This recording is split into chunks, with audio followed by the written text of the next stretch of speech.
ఒకసారి దేవునితో మాట్లాడండి. మీ తండ్రి ఎవరితోనైనా మాట్లాడతాడు. చాలా మంచివాడు, ఎవరి మాట అయినా వింటాడండి. వినడు అని నువ్వు అనుకోవద్దు, వినడు అని నువ్వు అనుకోవద్దు.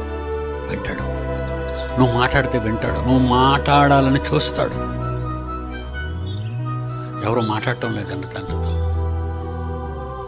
నువ్వు మాట్లాడేటప్పుడు మొట్టమొదటి జ్ఞాపకం చేసుకోవాల్సినవి నీ పాపాలు, నీ తిరుగుబాటు.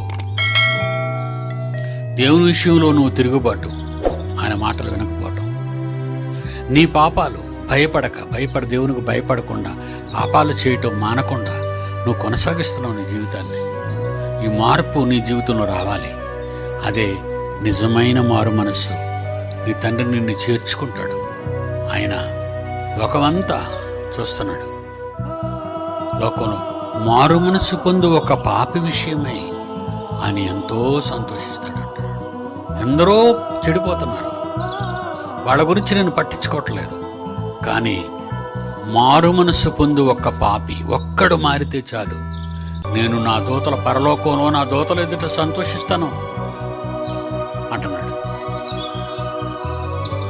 లూకాసువార్త 15వ అధ్యాయం 7వ వచనం. మారు మనసు అక్కరలేని 99 మంది నీతిమంతుల విషయమై,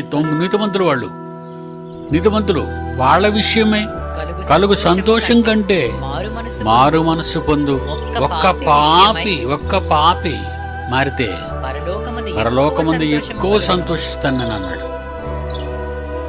సంతోషపెడతారా మీ దేవుడిని? సంతోషపెడతారని అనుకుంటాను. God bless.